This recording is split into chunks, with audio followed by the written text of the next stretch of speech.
Good afternoon, and we welcome you to final qualifying for the World Series of Champcar. It's the Mario Andretti Grand Prix from Elkhart Lake, Wisconsin, and Road America. Hello, everyone. I'm Stephen Cox. Delighted to have you along with us. We have had a tremendous amount of excitement so far this weekend. We've had on-track incidents, off-road excursions, and now the weather plays into it as well. So it's going to be a wild, wild ride to the end of qualifying today. Now let's take a look at what happened in this morning's practice session. Bruno Champcar came out again quickest for the second day in a row. However, this speed of 1 minute 45.122 seconds was actually slower than what he did yesterday in qualifications in the first round. Paul Tracy, Darren Manning, Sebastian Bourdais, and Mario Haberfeld round out the top five. Now, let's take a look at yesterday's qualifying and see who was moving. Paul Tracy, again, in third place, moved up to second. Sebastian Bourdais dropped down. Jimmy Vasser went from 7th to 15th this morning, so big problems for him, and that's the way things have rounded out. Well, now I want to introduce you to Jeremy Shaw, who will be in the booth with me all day long. Once again, Jeremy, we have seen a tremendous amount of excitement, and the weather now plays a factor as well. Well, that's absolutely right. We've seen, up until this about an hour or so ago, we've seen the rain overnight. Big thunderstorm again last night, and it was beautifully crystal clear this morning. Perfect conditions for the beginning of the practice sessions. But about an hour ago, right over lunchtime, a fairly short, sharp shower that left the track pretty wet in some places, not all the way around, but it made life very difficult for the cars that were on the racetrack at that time. They were not the Champ cars, but the track is now drying out. So what is going to be interesting to see how much of the rubber has been washed away by that rain. I fancy not very much. I think conditions are going to be pretty good this afternoon. And once again, the rain was not even all the way around the course. Well, it's time to introduce you to the third member of our broadcast crew. Guy Hobbs is down on pit row, and Guy, the Bridgestone Potenza tires, a critical factor today.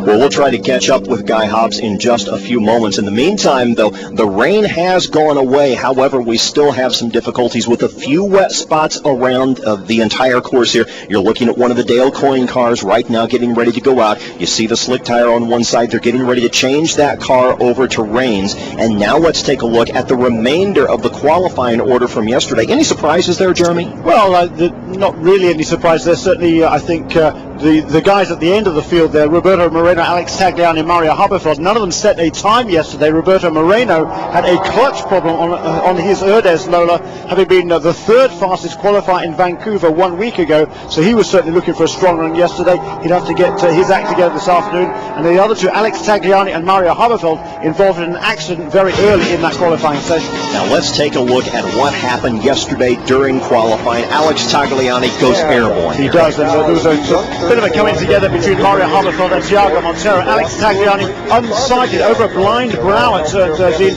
unable to get out of the way. He launches over the car of Mario Haberfeld, and he was very, very unhappy. I mean, he came out of underneath the bridge and decided to pass his teammate, in the dirt, so he spun, and his teammate, didn't look in his mirror and decided to stop on the middle of the track. We're coming in about 158 miles an hour. There was nowhere to go, and they're almost driving like they're by themselves on the racetrack until, the chief steward is going to just put the hammer down, give them a big, huge penalty. Then they're going to start realizing and driving with a little bit more conscious on the racetrack, and that's what we need.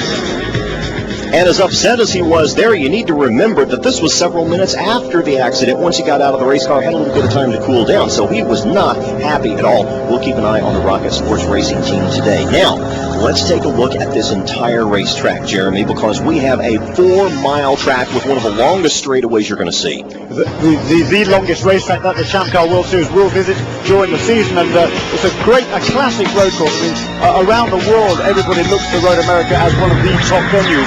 3 different places on the track where the cars reach terminal velocity close to 190 miles an hour on the start-finish straight going to turn 1. on the back straight down towards turn 5, and also coming out of the carousel flat out through that kink and down along Kettle Bottoms. They reach about 190 before they're heavily on the brakes for Canada Corner. So the track is all about a trade-off between straight line speed and cornering speed. It's very difficult for the engineers and the drivers. Now let's look down at turn 5 and look back at some things that have happened over the past day or so at turn 5, because this track does not stay constant all the way around. It's too big. Well, it is, and it's difficult for the drivers. They just downhill a very high speed down to a slow left-hand corner. If the brakes are right on the car, you're going to have problems. There's Mario Dominguez. The rear brakes locked up on his car, and he spun around. A little later in the session, look at this. Paul Tracy having problems with his front brakes, locked up the left front tyre, carrying too much speed in the corner, elected to go straight on.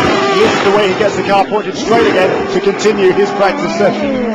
I don't know if it can get any more exciting than the racing action that we are seeing on the racetrack today. However, if it can, it will. Tomorrow afternoon, the coverage begins at noon with the Speed GT race, then the Champcar pre-race, followed by the Champcar Mario Andretti Grand Prix of Road America, all coming up, and we'll be back at Road America in a moment.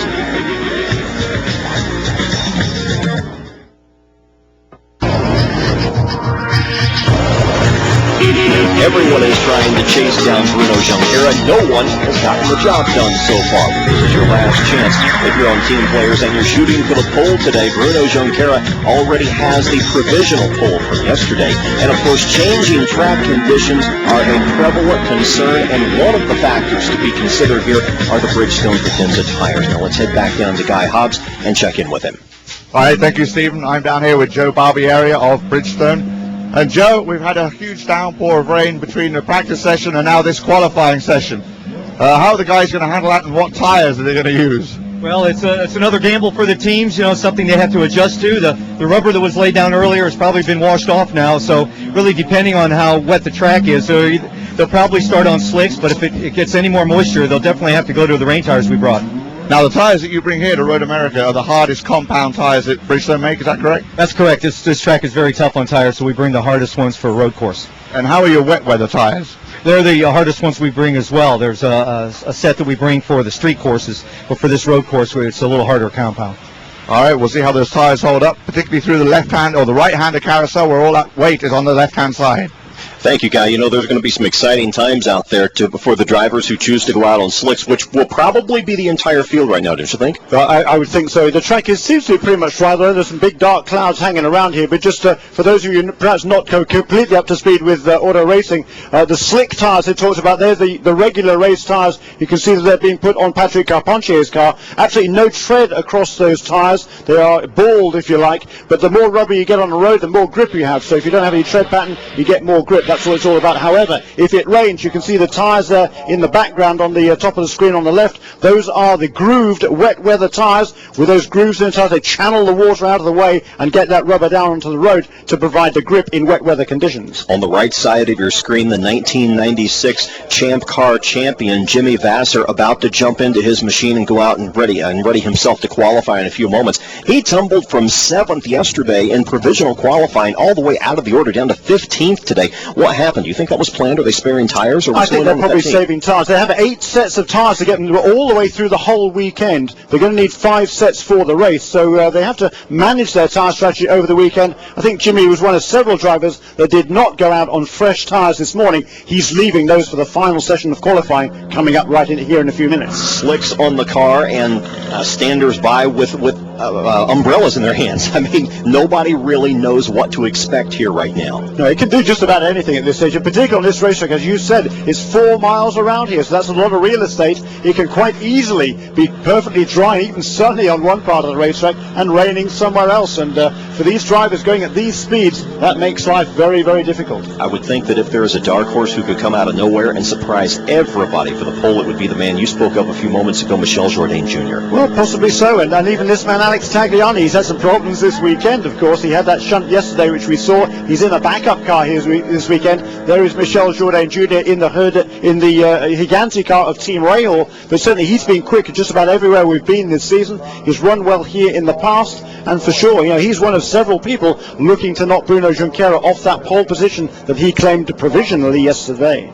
Paul Tracy in second place today. We will keep a close eye on team players. Talk about this just for a few moments, because, I mean, is second place a failure for these guys? Certainly not, and particularly at this stage in the game, Paul Tracy came in here with a 20-point lead in the championship. 8 races to go. We've had 11 races already this season. He's got a pretty handy margin now. He just needs to make sure he gets consistent high-point scoring finishes, and if he can do that at every race, even if he doesn't win as many as he's won already this season, and he has won 5 times already, then he just needs consistent high-point scoring finishes, and Junqueira and nobody else is really going to be able to catch him. He has already lost 1 point to Bruno Junqueira on provisional qualifying. His lead is trimmed to 19 points in the championship title chase. And Paul Tracy loads up to go qualifying, and we'll come back in a moment to Road America.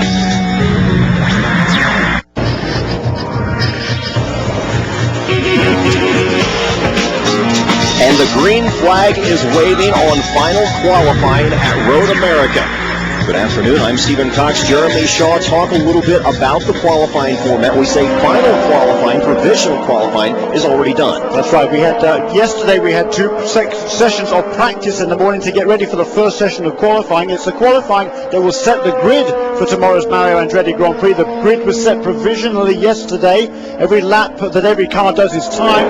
The fastest car starts at the front, the slowest at the back. So we have a provisional grid from Friday. But today, now, this is the final chance for people to improve their positions and move farther up the field and start nearer the front. The farther towards the front of the field you start, the less people you've got to overtake to win the race. So qualifying, very, very important. Track position, if you're ahead of the other guys, obviously you're in better shape to win the race. And also, there is a championship point on offer this afternoon for the final pole sitter. And also, if from yesterday, Bruno Junqueira was already guaranteed a front row start from his yesterday time, and whoever is quickest today, even if the times are not as quick as Junqueira managed yesterday, whoever is fastest today also will start on the front row of the grid. But overall, they take the combined times from yesterday and today to determine the positions for the final grid. Now, let's break that down and talk about this particular session with 8 minutes and 27 seconds left in this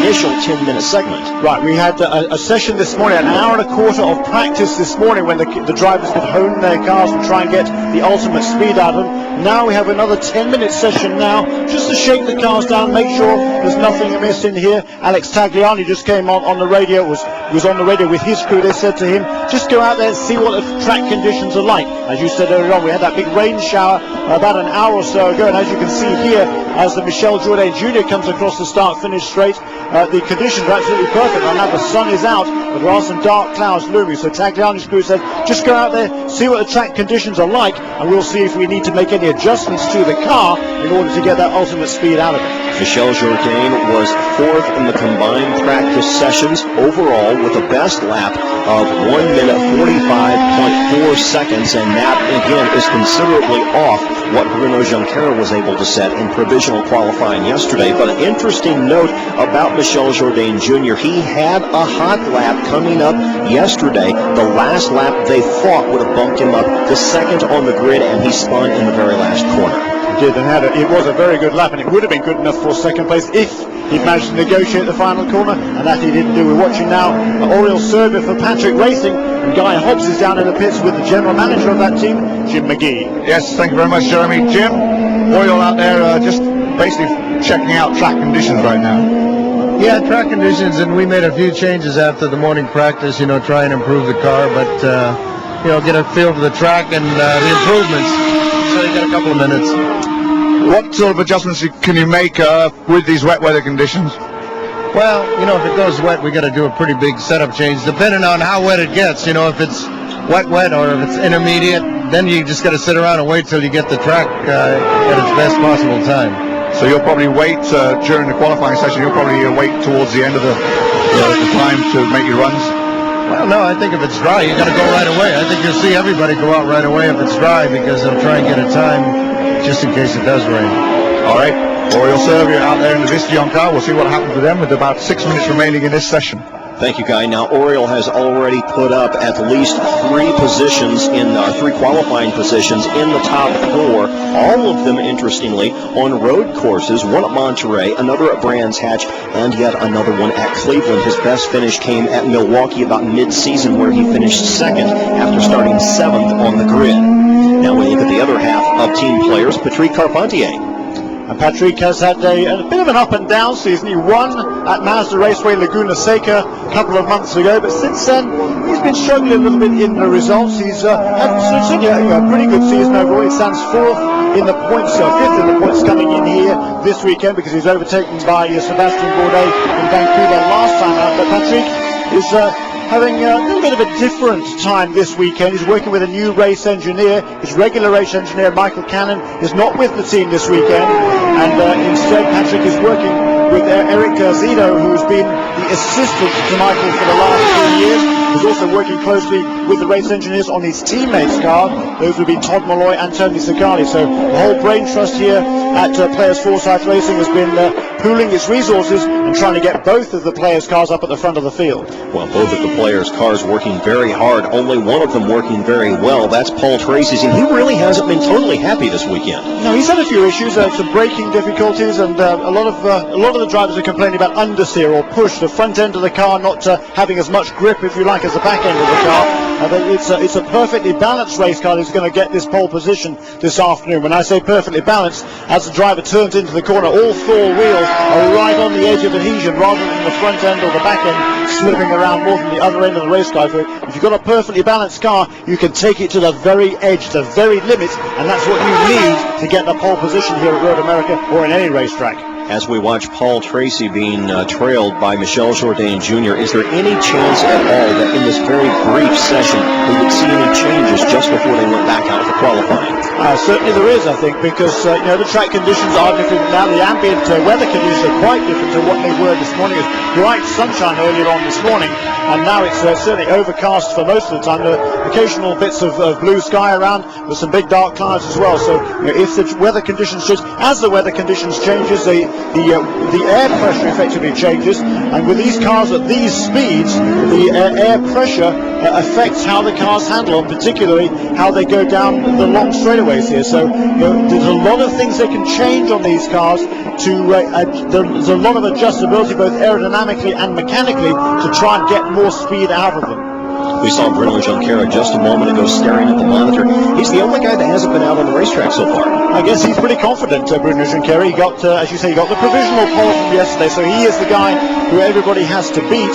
And as things stand right now, the track was a little bit slower this morning than it had been yesterday for various reasons, mainly because there was a big thunderstorm overnight, and all the rubber that had been laid down by these cars coming around yesterday was pretty much washed away overnight. You can see some there being laid down this morning, and the track is getting better. It is getting grippier. There is going to be more speed coming out of these guys, but if no one beats Bruno's time from yesterday, he's going to be good for the pole. If he doesn't need to go out, he probably won't, because if he can stay in the pits, maybe save a couple of sets of tyres for tomorrow, he'll be in very, very good shape. The tyres are a limiting factor here, like any other racetrack, but more particularly here than most. The teams are allowed 8 sets of Bridgestone Potenza tyres to last them through the entire weekend. Well, in tomorrow's race, they're going to be making 4 pit stops. They always change tyres at each pit stop, so they're going to need to use 5 sets of tyres during the race tomorrow, which leaves them only 3 sets of tyres to get through all the practice and qualifying yesterday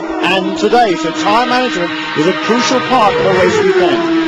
Both Tracy and Michel Jourdain will come back down pit row and take a rest with still a full 2 minutes to go in this warm-up session. Bruno Junqueira has had a tremendous amount of success at this racetrack. It's only his 3rd race here, but in his first 2, he won in 2000 and set the track record in the process. And, I take that back. He didn't set the track record. He started 10th and came from 10th on the grid up to win. Now, he qualified on the pole in 2002 and finished 3rd despite a very slow pit stop. So he's had a tremendous amount of success here. Now, take a look at Mario Haberfeld. He kind of surprised everybody today as well. Well, he jumped right up there in the final practice session this morning. He was fifth quickest in the MyJet Conquest racing car. It's a Reynard chassis.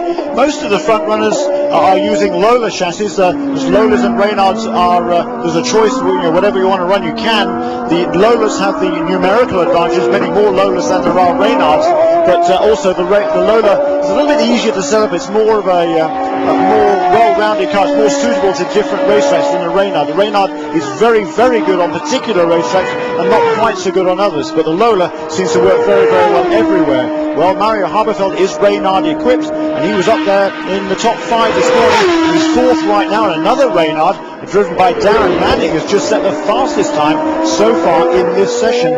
1 minute 45.866 seconds. Average speed 137.653 miles an hour. So this weekend, the Reynards and the Lolas seem to be pretty closely matched. Haberfeld is still in fourth position, and of course they had a good deal of work to do yesterday as well. He didn't take the hit nearly as hard as Alex Tagliani did, but the rear end of that race car suffered some damage. Yes, it did, and certainly they were not able to get that car back out again in that first session of qualifying. Paul Tracy is sitting on pit row. He is standing beside Guy Hobbs. Let's jump down and talk to them both. All right, thank you. Yeah, we are down here with Paul, who stepped out of the car. And Paul, first of all, how's the track? Well, Manning's in the 45, so it's not too bad. We're on very, very old tires in the mid-20 lap range, so it's hard to tell if for us, we just basically went out and bedded brakes in and just make sure the car ran fine. So when we put new tires on, we'll have better indication. Now, is your plan to, as soon as the qualifying starts, is your plan to go out right away while it's still drying in case more rain comes through? I think we'll probably wait a little bit, probably 10 minutes or so.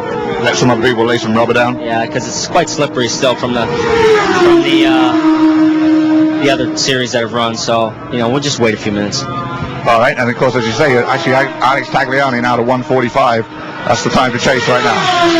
Thank you, Guy. Brake pads take an absolute beating at this particular racetrack. He talks about bedding brakes, Jeremy. What does he mean? Well, they probably put a new set of brake pads in for the race, and when they come out of the box, so to speak, they have a kind of a sheen on them, and you want to run them for a few laps just to make sure that the brake disc, the pads themselves conform to the brake disc, so they get perfect matching there, and they can work to their ultimate potential when he gets out for the qualifying.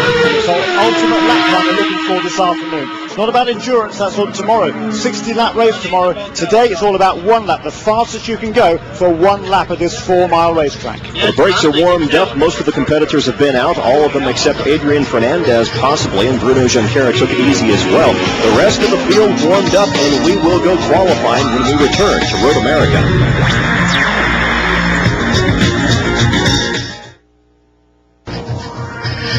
Road America is a great place to be if you're a kid or an adult. It makes no difference. Mario Andretti Grand Prix coming up tomorrow, and of course final qualifying getting ready to take off here in just a few minutes, and it's fun for young and old alike. This has been great ever since we got out here. This is the kind of scene that we've seen. Yeah, where's my baseball bat? Oh my. You don't want to go to jail over that. Well, we've got a dry track around most of Road America, and we have seen some exciting qualifications yesterday, and we're prepared for even more excitement right now. Alex Tagliani has set the quick time, and then he stopped on the racetrack.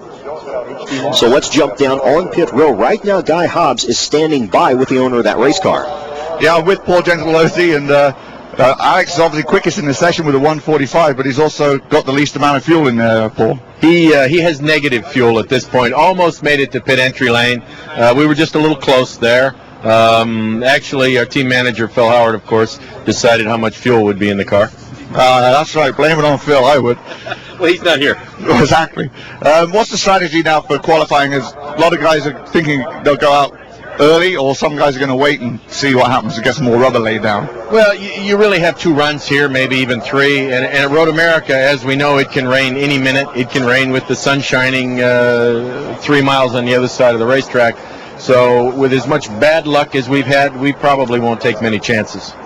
As a driver, how is it to go out? Because this morning it was red hot, beautiful sunny. Then we had that big storm come through. As a driver, how is it to go out there on those changing conditions? Well, this racetrack, more than most, has ever-changing conditions, and it's hard to realize for the spectator at home that a lot of the racetrack is a couple miles away. And when it's that far away, it's in the shade, it could be raining, it could be cloudy over there. Those are going to change the real speed around Road America. All right, thanks, Paul. We'll keep a close eye on Tags as he goes out for qualifying, and we'll also keep a close eye out for Phil Howard, who's always roaming around somewhere. Exactly. And, last year Tagliani qualified third at this race and finished second, qualifying speed of 1 minute 42.6 seconds over 141, almost 142 miles an hour. But when you do get stuck out there on the racetrack, you need somebody that knows their business to take care of you, and that would be the Simple Green Safety Team.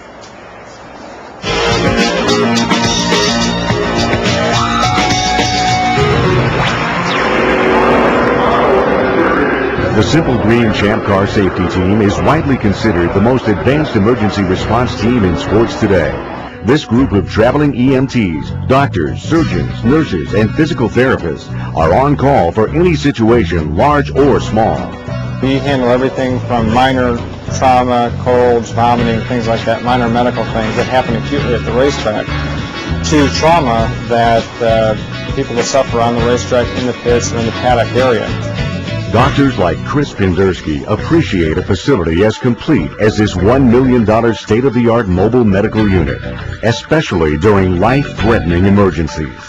The standard of being exceptional is when Alex Zanardi's wreck overseas last year. We had traumatic amputations of his lower extremities.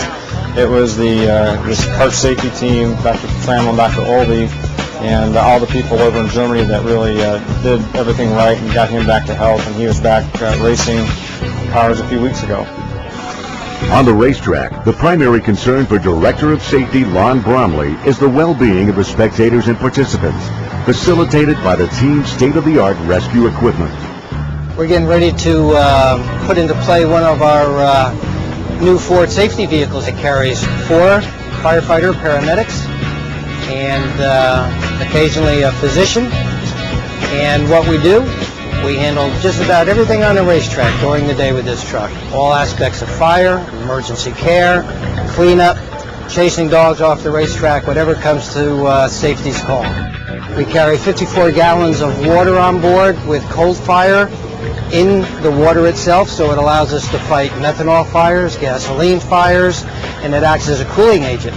It carries a full set of Homatro hydraulic rescue equipment, ranging from spreaders, cutters, pedal cutters. This blade will open wide. The whole length of the bar here is actually so sharp it'll take a business card and cut it right in half. We'll use these on the carbon fiber on the tub. We can come in and we can cut away sections that we need to in order to enter and get the feet free or the thigh loose. The MR10 is another one of our special vehicles.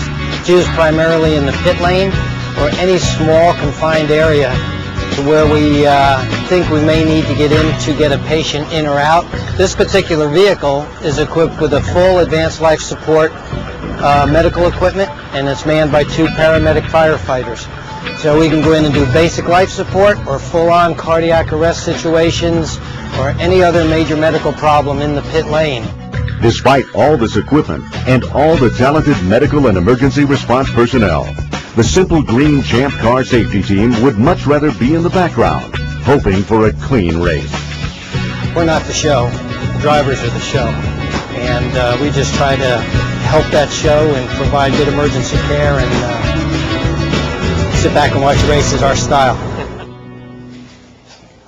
Well, they will sit back and watch the race from 4 different stations around the racetrack with full safety teams ready to go at all times. And Jeremy, that is in addition to the medical center that they man here on site.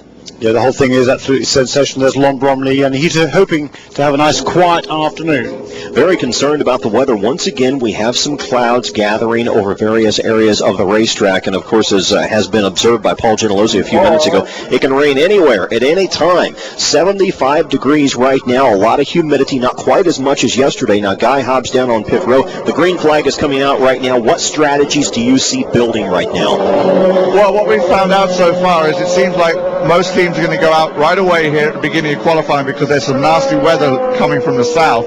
And what they'll probably do is run 2 sessions of 6 laps each. Run 6 laps, come back in, new set of tires, do another 6 laps and call it a day. Just a note too, by the way, that last lap of practice for Alex Tagliani where he ran out of fuel, it would have been his quickest in the 44s, but obviously ran shy of fuel. Thank you, Guy. We see the 19 car going out as well. That is the Walter Salas car of Dale Coyne. And he is in this first session with some very, very fast race car drivers. And it's also difficult not to just get around the slower drivers, but to be one of the slower drivers. It's hard to clip off a fast lap when you're constantly being told to get out of people's way. Ryan Hunter-Reay is working on a very, very good lap that he's trying to build on from yesterday. He came out and surprised us a few times this weekend and bounced in and out of the top 6 or 7. He did, particularly yesterday. He looked very good. He qualified 9th yesterday on the provisional grid. That's a very good effort by the rookie driver. He's come up through the ladder system here, done Barber Dodge Pro Series, in a podium finish here at Road America a couple of years ago. Didn't race here last year when he moved up to the Toyota Atlantic Series, and now he's graduated into the big leagues, and he's working alongside, of course, with his very experienced teammate Jimmy Vasser at the American Spirit Team Johansson. And Ryan is making very, very steady progress. A great run to finish 6th 1 week ago in Vancouver. Comes through the carousel, and you have to spend your laps here very judiciously, Jeremy. You've got 15 laps that you can use throughout this session, and that's very important because you have to know when to spend them. You have to balance that with the weather factors and a number of other things. That's true. They have each car is allowed to do a maximum of 15 laps if it's dry. If it's wet, you can do as many laps as you like, but given the length of the lap here, if it was wet, you wouldn't be able to do any more than 15 laps in any case inside the 40 minutes. But 15 laps is what they are limited to. They are allowed to run 2 sets of Bridgestone Potenza tires during this session. The tires are always at their optima, the very, very best for probably the first 5 or 6 laps, and then they go off just a little bit in terms of their ultimate speed. So the time to use 2 sets in this session, and it's probably as more rubber is laid down in the second set of tires that these guys are going to be running is when the track is going to be at its best, and the fastest times are probably going to come. The track remains green as we speak. Tiago Montero knows it. He will load up as quickly as he can and get ready to join everyone else out in the field. And they're all shooting at one guy, Bruno Junqueira, who is your provisional pole sitter at Road America. And we welcome you back to final qualifying for the Mario Andretti Grand Prix. It's the Champcar World Series visiting Road America. We have anticipated this all year long. We have a total of 6 cars on the track right now. And we're watching Alex because after watching this group, he doesn't want to wait too long. They don't have too much time, so that's a little bit of a concern. And of course, the weather conditions here appear to have changed just a bit. And we re-emphasize at this particular racetrack in this area of the country near Elkhart Lake, Wisconsin. We're on the eastern edge of Wisconsin, very close to the Great Lakes area. The weather can change tremendously in a very, very short amount of time. Now let's jump down and talk with Guy Hobbs right now, and he can help us observe what's going on pit row with strategies. Well, originally I reported that everyone was going to go out early. It seems now though the weather has changed a little bit and everyone's going to be waiting. The question we have is for Ray Lato. And Ray, how long are you going to wait with Michelle? Well, we're just going to play like a normal session, and we'll probably wait till after this first wave of guys goes, then do our first run and see where we sit after that, see what the track is like. When you say you'll do your first run, that's probably going to be about 6 laps? Yeah, it'll probably be about 6. Try and split it up in 2 runs here, and hopefully the track's still as fast as it was yesterday. I just noticed, too, a few minutes ago, the crew was going to work on the side pod of the car. What changes were you making? Well, we just probably, we're looking under there in between the session. We really didn't make any changes. Just put a set of stickers on it here to start the session and check the car over and make sure we're ready to go. All right, they're going to hold on. Michelle sits patiently in the pit lane.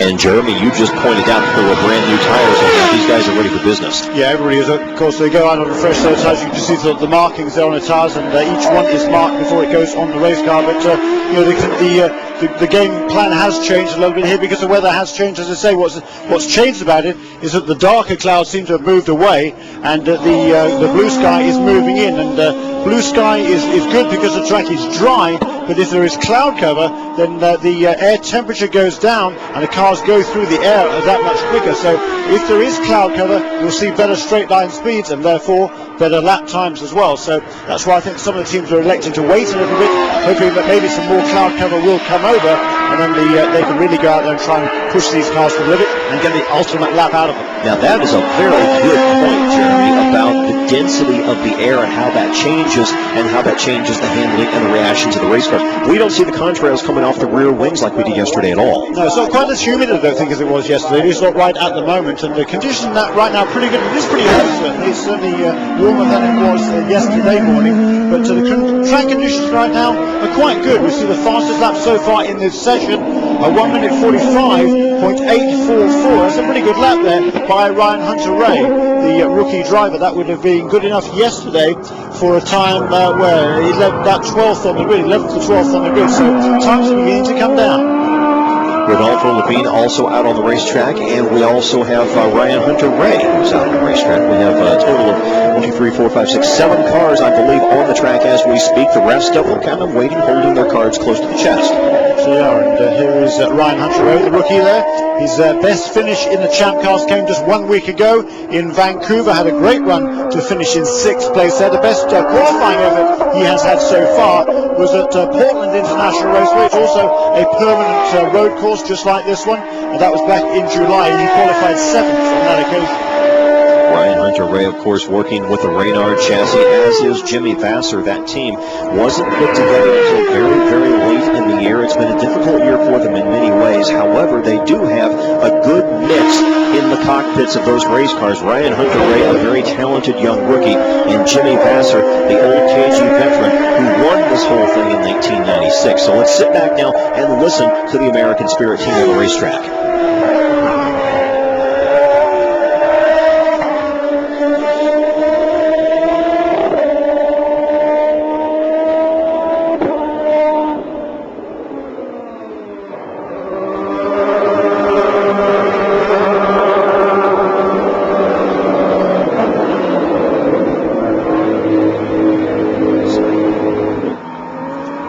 So Ryan will come back in. We're not sure what he came back in for. He went and ran a couple more laps there, but he has a total of 5 under his belt so far today. That's about right on this first set of tires. Maybe try and get another run as well. He could do 3 5-lap runs would be good enough. That's all he needs. He's got 15 laps total to play with, and if you're going to do 3 runs, then 5-lap segments would be a good way to do it. So he'd done 5 laps. He improved his time from yesterday by about a half a second. So Ryan Hunter-Ray now down in the 1 minute 44s, 1:44.919. That would be good enough for it wasn't actually improved his position over yesterday, but he does improve his time. Guy Hobbs is on pit row with the owner of that team. Yes, I am. We're down here with Stefan Johansson, and Ryan's just cracked in the 144s, Stefan. But the question is, how come you sent your guys out early? Everybody else seems to be hanging on. Well, Ryan only used 1 set in qualifying yesterday, so he's going to use 2 sets in this session. We're going to try to get away with just running 1 set with Jimmy.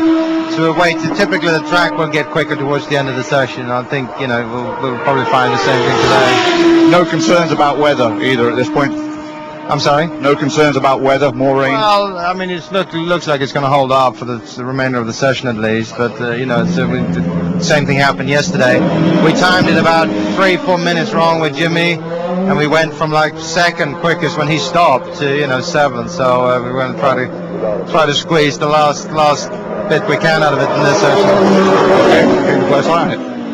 Jimmy Vassar, Ryan Hunter-Ray's teammate, finished 4th in the 3rd race of the year at Long Beach and has been trying to recapture that magic ever since. Alex Tagliani on board the Johnson Controls machine, and now we have, I believe that's Jeff Boss. No, it's Walter Salas, the Dale Coyne car, of course. That stopped about a half a mile from the finish. That's just before turn 13 on the racetrack. I don't know whether there's any necessarily a problem on the car. I don't know whether he hit anybody, but there is going to be a red flag. That car is deemed to be in a dangerous location, so they will put out the red flag. Everybody come back into the pits, and they will remove that car and clear up the track and get ready for action again. But that's bad news for Walter Salas, because what it means is because he caused a red flag stoppage during this 40-minute qualifying session, he will automatically lose his fastest time. The fastest time that he does during this entire session will be annulled, and so if he's going to move his way up the grid, which he's actually done already in this session, he had improved just a little bit from his yesterday time, but it will not count. You have to go try and do it again. Hopefully he can get that car back out onto the fray. Hopefully it'll be just something like relatively straightforward, like he ran out of fuel. Walter Salas didn't drive this car at all until the Milwaukee race, which was round 6, I believe, of the year. And, of course, Dale Coyne owns that car, and they're looking for a little bit better finish this time, Guy. Yeah, checking in with Dale. Unfortunate for Golter to go off and cause that red flag. Yeah, no, he was on a good lap. He just got in the 6s, so I don't know what it is. He should have plenty of fuel, so I'm not sure what the problem is. Now, you sent Golter out early, but Jeff is staying in the pit lane. Is that strategy? No, Jeff went out 1 lap later. I think you had 4 or 5 guys go in the beginning, and then we put Jeff out 1 lap behind everybody. So it takes a long time. 15 laps. Normally you're sitting around waiting, but here, as long as this place is, you need the whole period to get it in. Do you have 2 sets of tires for both guys in this session? Yeah, absolutely. Yeah, what we do is everybody runs a new set, and then we make a change or 2 and go back on that same set, and then save the last new set for the end. Because you don't need 7 and 8 laps here. You can do it 3 or 4 runs. All right, we'll keep an eye on that. Golder Salas will be making his way back over here. Of course, this is a hometown event for Dale Coyne from Chicago, just about 2.5 hours from here. That's absolutely right, Doug. Walter Salas will soon get that tow to head back your way, Guy. In the meantime, Jeff Boss, his teammate, sits along pit row. We just saw Max Pappas come back in, and so the track is going quiet again. There's Bruno Junqueira sitting in his car, ready to go out to confirm there with his race engineer, Rocky Rocklin. Rocky, of course, guided Cristiano D'Amata to the 2002 Champcar title. It's to building up their rapport, and Bruno has been very, very consistently quick all the way through the season. Been finished in the top 5 in every race bar 1. The one exception was in Milwaukee, where he crashed on the very first lap. But other than that, he's finished top 5 every time out, and that's why he stands second in the points right now. And I wouldn't be surprised if Bruno sits there for most of the session. He has the provisional pole already. No one yet even close to matching his time from yesterday. He was 3/4 of a second clear of the field yesterday, and that is his animal mascot on the front of the car. Right from the beginning of the season, his teammate Sebastian Bourdais was nicknamed Kermit, and they had little Kermit the Frog that they put on the front of the car. And about 4 or 5 races ago, the team decided that Bruno needed a mascot, an animal it is, and there he is.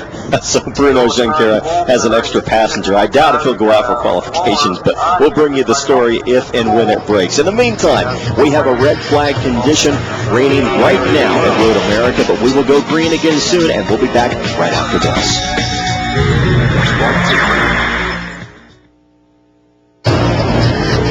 And we promised you some action upon our return, and it looks as if it is just around the corner. We have gone back to a yellow condition, and soon we expect to go green for the final round of qualifying. Everybody trying to catch up to Bruno Junqueira's 143.9, which is still quick by a full second over Ryan Hunter-Reay at this point in time.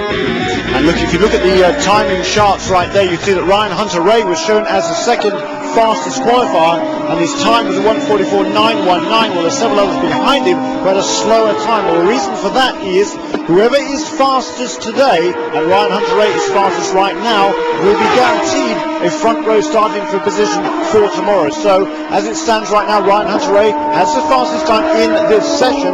That's why he is shown as second overall, even though the time that he has currently set is only the 6th fastest of the field. Exactly, good explanation. We see Paul Tracy and Bruno Junqueira is getting ready to go out as well. So all of the major players are heading out onto the track right now. So if you're going to make time, you'd better do it now. There goes Bruno as well. He was one of the only guys to be sitting in the pits, and Adrian Fernandez, I think, is one of the few who's not yet gone out. Roberto Moreno, he is out on the racetrack. There goes Bruno.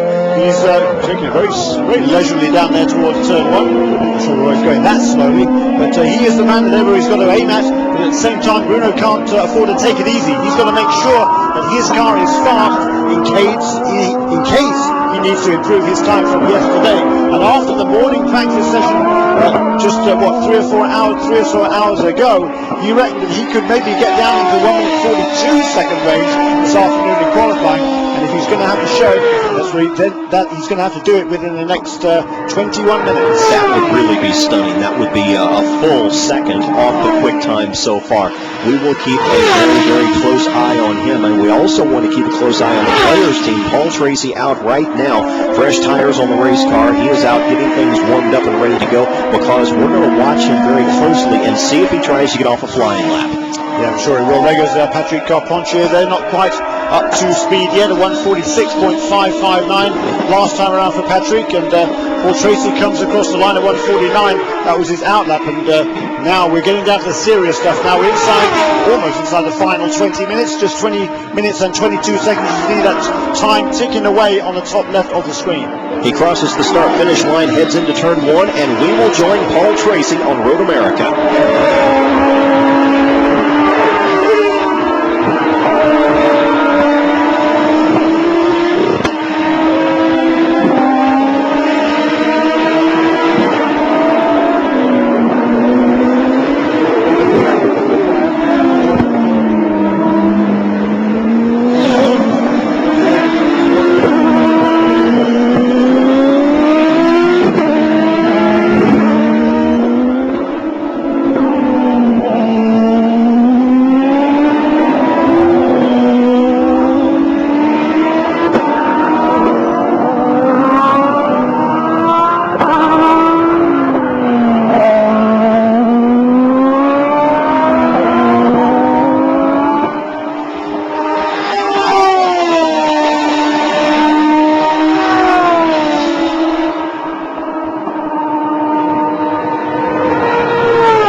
Tracy working a lap of 1 minute 44.7 seconds, still sitting in 4th place as he completes his 3rd lap. And right now we have almost the entire field out on the racetrack looking for quick laps. Yes, everybody has now been on the racetrack in this final section of qualifying. We're looking at the cars coming down now into turn 5. Tagliani went through. There is Paul Tracy, and not far behind Paul Tracy is Michel Jourdain Jr. A little bit farther back at the track.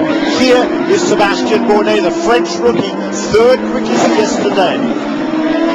Sebastian, of course, has won a number of races this year, done extremely well, and surprised everyone at the German 500 in Lausitz, Germany, at the Euro Speedway, where he won a very, very close race on a major oval out there, showing his adaptability to different kinds of race courses. Yeah, he has been fantastic this season. The rookie driver from France. He joined the series after winning last year's Formula 3000 Championship in Europe, and in just 11 starts this year, he's accumulated 3 wins and 4 pole positions. His teammate Bruno Junqueira, who came into this season as a strong championship favourite in his 50 race career so far, has 3 wins and 5 poles. And now we have traffic working ahead of Sebastian Bourdais. That is Alex Tagliani, and we'll see how these two take care of business, because Sebastian wants to get off a quick lap, and Tag lets him go. That's good work there by Alex Tagliani. He used his mirrors. He saw that somebody was on the quick lap behind him and pulled over and allowed him clear passage through that corner. There goes Bourdais across the line. It was a very, very good lap, I think it was. A 1 minute 44.306, and that would be quickest in this session so far, and that would put him on the front row of the grid. That is quick, and it sure jumps him up. Now we'll keep an eye and see where he shakes out here in just a moment. Bruno Junqueira is now 143.9. That is his time standing from yesterday, of course. He is out on the track as we speak. So good improvement there for Sebastian Bourdais. You're on the lap with him as well. Good view of it. Here is Bruno Junqueira, his teammate at Newman House Racing. Bruno coming through the kink and through the kettle bottom section of the racetrack. Coming now, he'll be on the brakes in any moment there. On the brakes now for Canada Corner, one of the slowest corners on the track. Going uphill again now, underneath the trees here, left-handed under that bridge. There is his car co-owner, Paul Newman. Yes, the Paul Newman, watching on as Bruno negotiates the final corner. Across the line he goes. That time around 144.428. It's the two Newman Haas cars are first and second in this final period of qualifying. And we were concerned about tire wear. We were very concerned about what the weather may or may not do to this racing surface, and the Bridgestone pistons are sticking like glue. Yeah, they certainly are. The conditions right now are really, really good. We're going to see some very quick laps towards the end of this session. Oriol Servia, a big improvement. Yesterday, he was a disappointing 10th on the grid.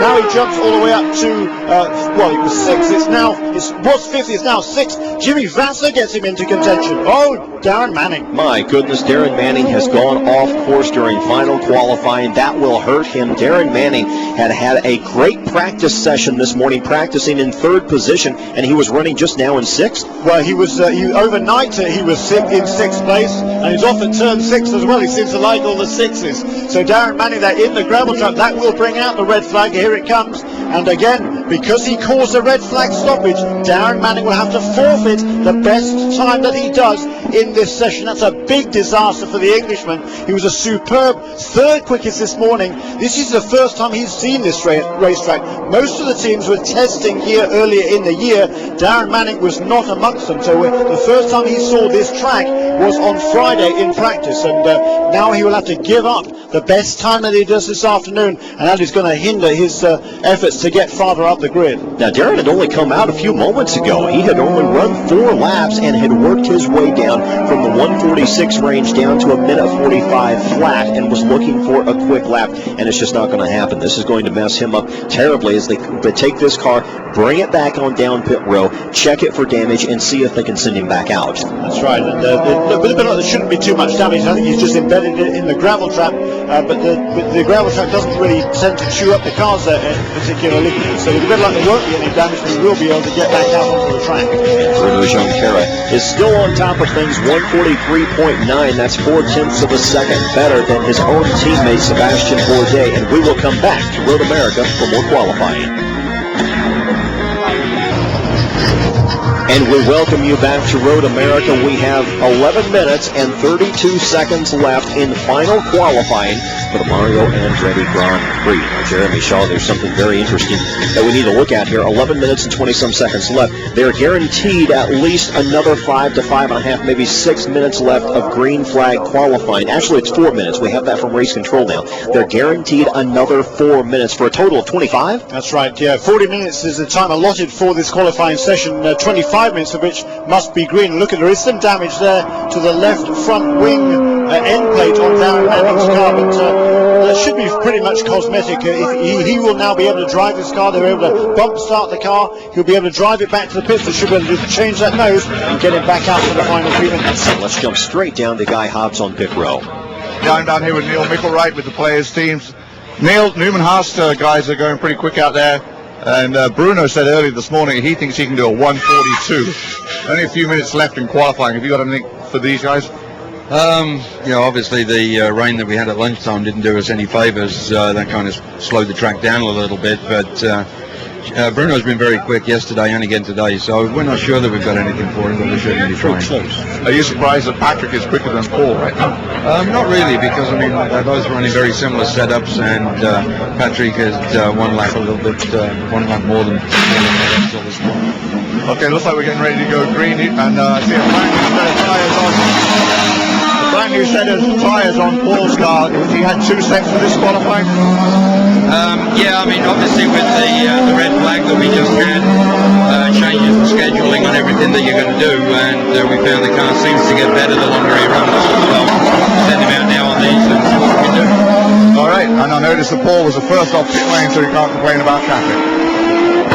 Thanks, Guy. We have Bruno Champcar on top of the field now by several tenths. However, if you only look at 2nd through 10th place, you could throw a blanket over these guys. It is very close indeed. Champcar still has a 4/10 of a second gap over Sebastian Bourdais. But from Bourdais in 2nd place back to Mario Haberfeld in 12th place, it is only 9/10 of a second. So very, very closely matched field.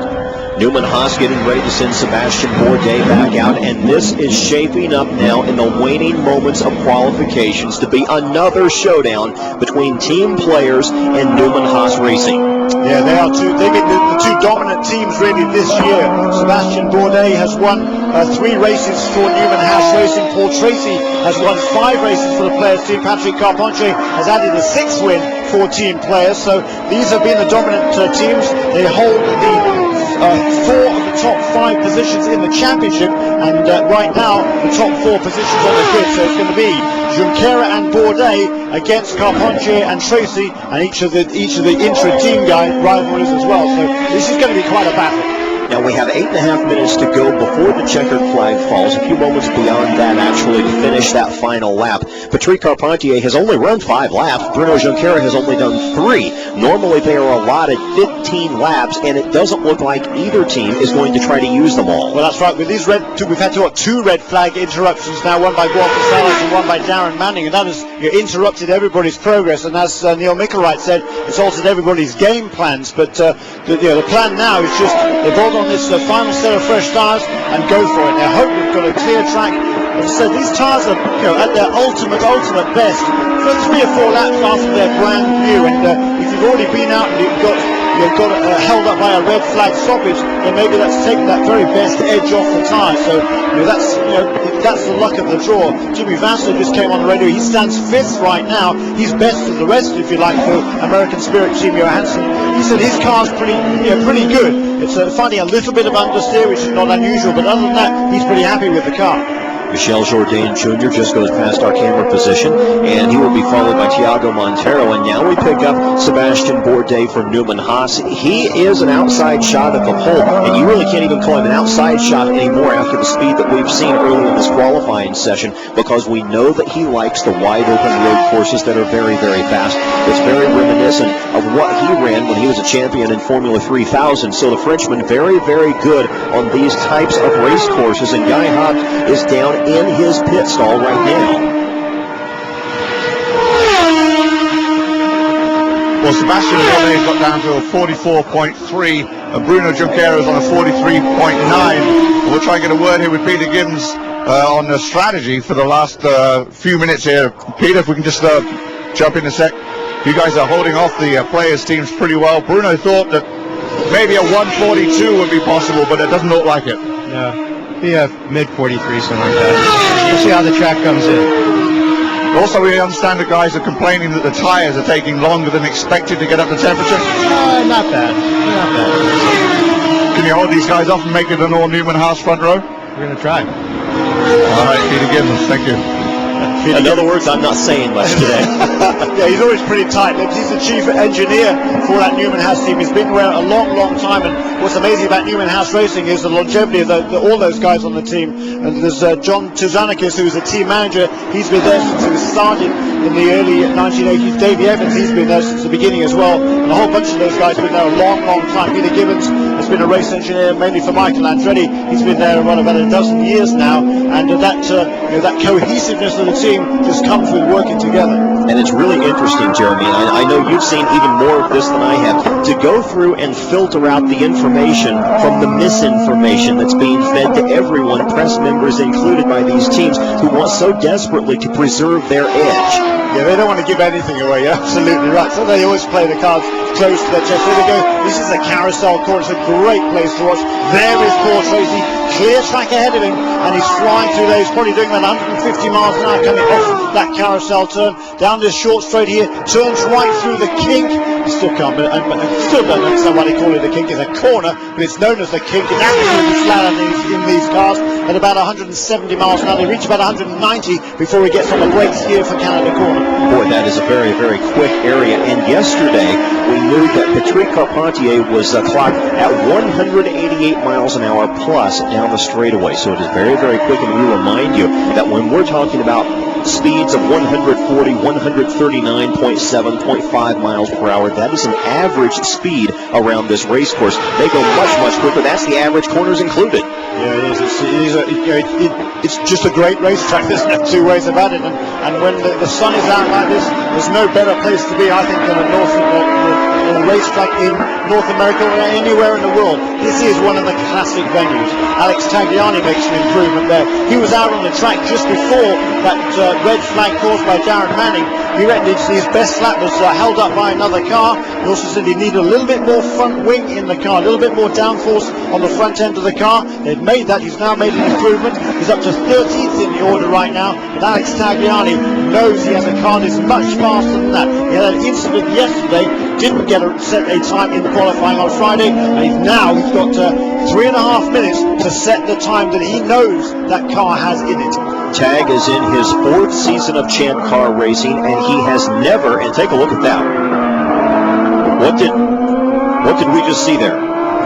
That was... Now here we've got Alex Tagliani coming up on Paul Tracy. So Paul Tracy is presumably on a hot lap as well, but Tagliani is catching up to him. And we've got to make sure now that there's no blocking involved here. Paul Tracy, we've got to hope he's on a hot lap and trying to get the best out of the car that he can. And Tagliani's going to try and go a little bit quicker as well. Yeah, that's a little bit of a concern because Tagliani, of course, both of them have complained about... Look at those splits there. Turn 10, 2.5 seconds out. So Paul Tracy lifted off halfway around that lap. Did he hold up Alex Tagliani? Well, we'll have to see as they come across the line here, because there was quite a split between them going into that lap. And if Paul Tracy was adjudged to have held up Tagliani, what was Tagliani's lap time?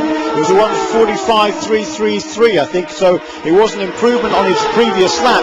But 1 week ago in Vancouver, and the first session of qualifying, Paul Tracy took the provisional pole. However, that time was taken away from him because he was adjudged to have unfairly held up another car during that session and prevented the other guy, which was Tagliani, ironically, from getting a better lap. And that was a very interesting rule, a new rule effectively brought in over the last few races, and it bit Paul Tracy 1 week ago. Now we lose improvement. Here's Oriol Servia up in the top 3, 144.398 for Oriol Servia. That's ahead of both the players' cars. So now we have both the Newman Haas cars. Champcar and Bourdais still at the top. Bourdais has the fastest time today. Champcar the fastest time from yesterday. And Oriol Servia up amongst the mix now for Patrick Racing. Sebastian Bourdais going through turn 5 and 0.2 of a second off what he had hoped for. Of course, that's his best time. Again, we're comparing that, so plus 0.269 means that he is actually just a touch slow compared to the pole sitter. Everyone shooting for Bruno Junqueira.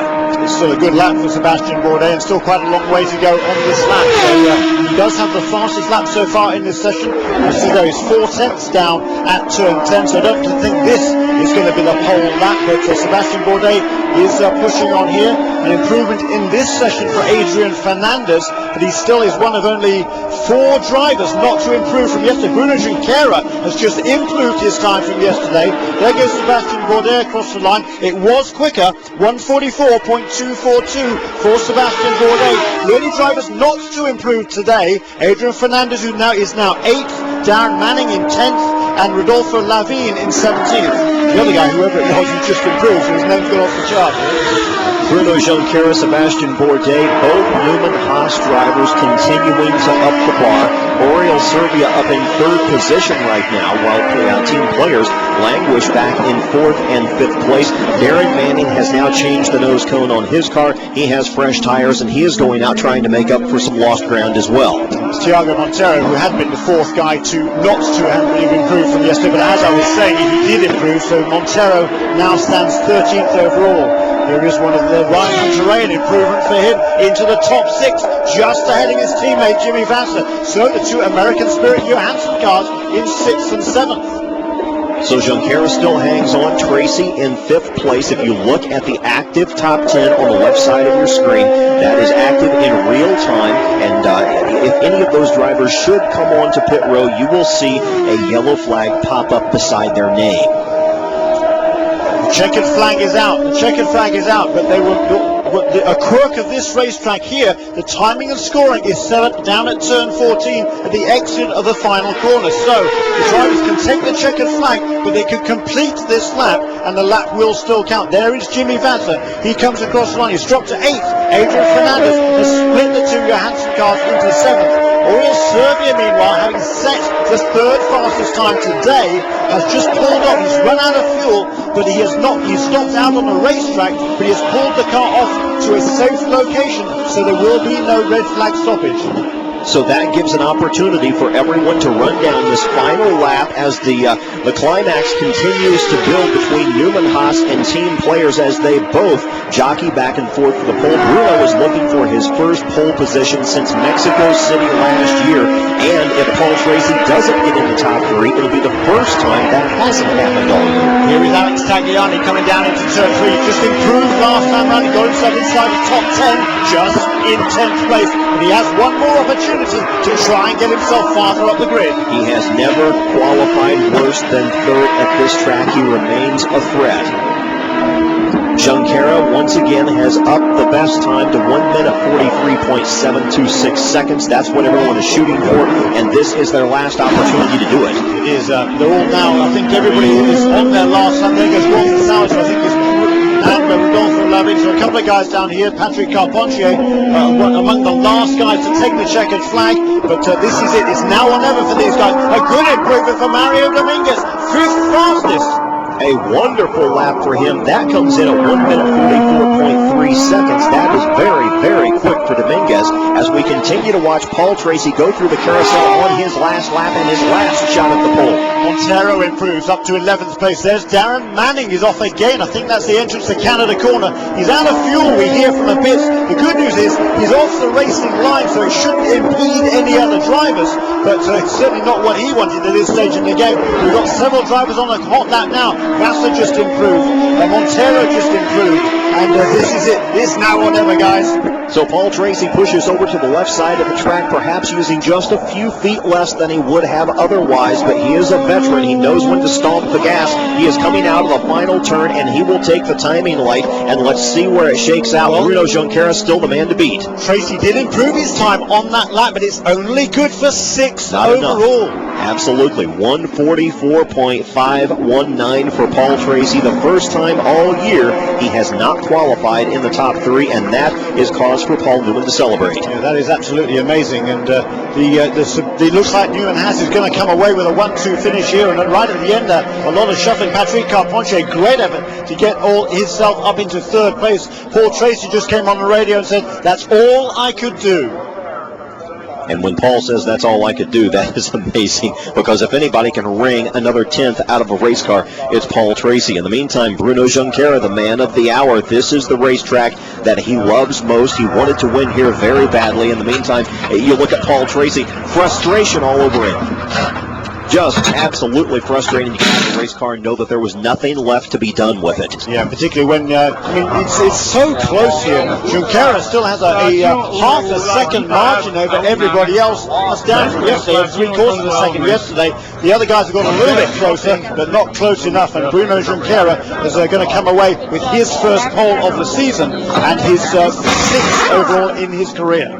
We hope you hear from Bruno Champcar in just a few moments. He's getting a lot of handshakes right now, big smile on his face. Bruno's kind of an even-keeled guy. He doesn't seem to ride an emotional roller coaster. He's, in many cases, very relaxed, very easy to talk with, not real excitable, and he doesn't overstate himself much, and sometimes that's taken as maybe being a little bit shy when in fact the guy is just a tiger behind the wheel. Yeah, certainly, and he got a bit emotional last week in the cockpit in Vancouver. He admitted that his concentration was put off during that race, but he's come back strong here.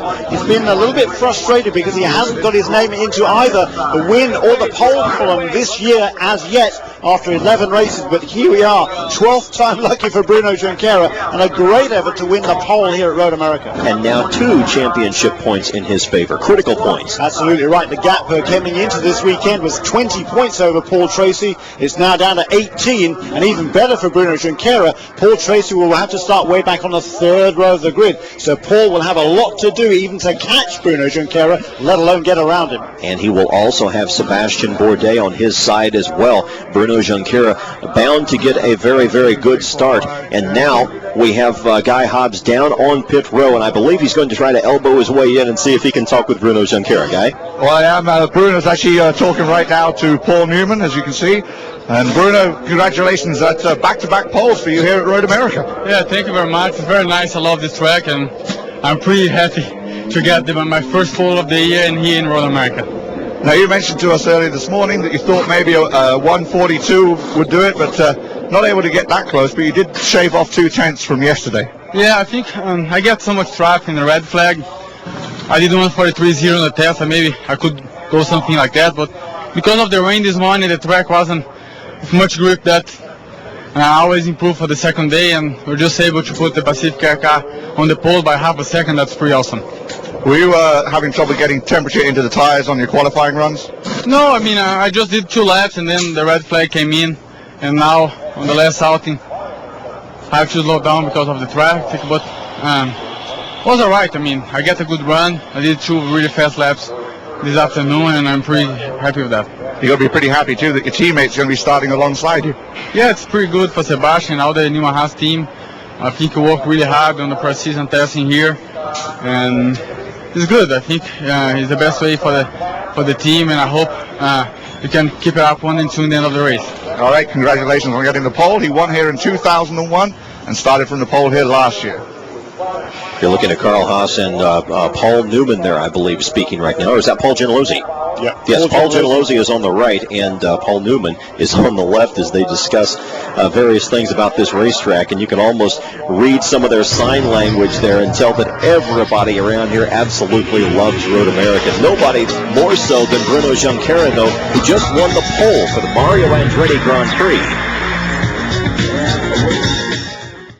Weather was so nice that many drivers didn't even use their full 15 laps. Now let's briefly tell you about tomorrow's coverage of the Mario Andretti Grand Prix. It begins at noon Eastern Time with the Speed GT event. It is followed by our coverage of the Champcar pre-race show, followed by the Mario Andretti Grand Prix. It all begins tomorrow at noon Eastern Time from Elkhart Lake, Wisconsin. Well, it's been a Newman Haas sweep across the front row. The man starting alongside Bruno Junqueira is his own teammate, Sebastian Bourdais. Sebastian, who improved actually about half a second over yesterday's times. Sebastian, you're a rookie. You're not supposed to keep on starting on the front row. Yes, we do. We're in the reigning team, then I think we definitely had the right package. I've been very strong every day and every year here since quite a long time. Then I think it's just normal. It's a home race, and I suppose we have to do well there. Now, were you sharing your setup with Bruno, and Bruno sharing his with you? Yeah, well, we went a bit further than Bruno went about the understeer. He's able to drive it better than me, and I always have to go to a OS car very little more, but basically my Lily car today was pretty good. Just I couldn't put it together, just missed it a very little, but still it's P2, it's pretty good. Turn 1 here is always very interesting because it's such a long straightaway after the green flag. Are you going to have a sit down with Bruno and discuss some strategy as to how you're going to go into turn 1? Yeah, I mean, the strategy is pretty clear. I cannot afford to take any risk on Bruno. He's fighting for the championship. I have his contender right behind me, then I will probably have to protect him a bit if I can, and I'm not going to take any risk on Bruno for sure. All right, because Paul Tracy's starting back in 6th, so you'll be able to do that. You must really enjoy this track here at Elkhart Lake. Yeah, it's very, it's a lot of fun, definitely, and when you find the balance, it's really good. All right, Sebastian, we'll watch for you carefully in tomorrow's race. Of course, 4 pit stops tomorrow, though. Yes, that's going to be long and difficult and a big workout for these teams. Team Rahal, of course, has spent the least cumulative time in the pits for the entire year. Now, Jeremy, take a look at this. If you throw away Bruno Junqueira's quick time, the rest of the field is really packed up. It is amazing. Considering that Newman Haas team, they're looking for their 9th win here in 22 starts. That'll be quite amazing. Looking down the order there, great effort by Oriol Serbia. Also, Mario Dominguez for the Urdes competition team, a career best 5th starting position. Great effort by him to be ahead of the championship leader, Paul Tracy. Farther down the order, we go all the way down from Sebastian Bourdais, did a 1 minute 44.2, with just 1 second down to 15th and Mario Haberfeld. Oriol Serbia will start this race from the outside of row number 2, and he stands by with Guy Hobbs. And Oriole Servia had a huge improvement in that qualifying session, over a second improvement, jumped from 10th up to 4th. Got to be happy with that. I'm definitely happy, not only for 4th, which is not bad. It's second row. It's the second best thing. You obviously want to start at the front row, but that's good. But I'm really happy because in the past weekends, we usually start really well on Friday, and P2, P3, and then on Saturday, when everybody goes quicker, we actually go slower. So this weekend we did the other way, and I think it works a lot better. So I'm really happy. This is a place where you can overtake. So starting 4th, I think we can really do a good race tomorrow. What did you find in the car? What was the change that you made in the car to improve by that much? Well, it's quite funny because this is a place where, it's all about quick corners, but the biggest improvements we made actually was a little bit in the quick ones, but definitely on the slow corners. And I think that's what made the Visteon car a lot quicker overall. All right, we'll look for you starting on the second row tomorrow. Of course, Patrick Racing has a huge history at Road America, and Oriole Servia has had a bunch of top 10 finishes this year. Absolutely. The transplanted Spaniard now lives in Miami. He's competing with his 4th kart team. Now, he drove for PPI Motorsports about 3-4 years ago. He went through Sigma Motorsports, also to PWR Racing for only 3 races, and then in the last 10 races of 2002, he joined on with Visteon Patrick Racing, and it seems to have been a happy marriage ever since. It does, and certainly a string of good results here this season. The season started off very badly with just 2 points from the first 3 races, but after that he's moved himself up to 6th in the points table with, as the guy said, a string of top 6 finishes, and he's looking now, he had a couple of bad races, or a bad race at Vancouver, now to jump up the order again. Let's talk with Roberto Moreno. He's standing by on pit row as well. Roberto will start 12th here tomorrow. And Roberto, you've got to be pretty chuffed because you did make some improvements in this qualifying. It's just proven that the head S competition team is up to the job, and we're growing as a group very, very quickly, technically, and the whole thing. So basically, yesterday we had a problem with the clutch. We couldn't do qualifying. I was afraid that it was going to rain today. But if it rained, we would try to be the fastest today. Maybe we'd be second on the grid. But as it ended up, it dried, and we took a development route. We insisted on that route. The car wasn't very good this morning. We've improved. We touched things. We eventually touched the right tool, and the car became quite good in qualifying. Although we're 12th on the grid, we have more for tomorrow, and we are able to develop what is good for the race. All right, and Roberto, it's always fun to watch in a race coming from 12th. Very good. Jeremy Shaw, give me very quickly what happens with these teams over the next 23 hours until race time. Well, a lot of preparation to do for the race. Today is all about ultimate speed, just 1 lap of qualifying. Tomorrow, the Mario Andretti Grand Prix, that's 60 laps around here. They've got to make the tyres last, they've got to make the brakes last. They've got 4 pit stops to make. A lot of work for these teams to get ready for that event. Bruno Junqueira will be your pole sitter. It's his first pole of the year. Sebastian Bourdais will start along beside him, and so it is a Newman Haas sweep on the front row. Thank you so much for being with us. For Jeremy Shaw and Guy Hobbs, I'm Stephen Cox. We'll see you tomorrow at Road America.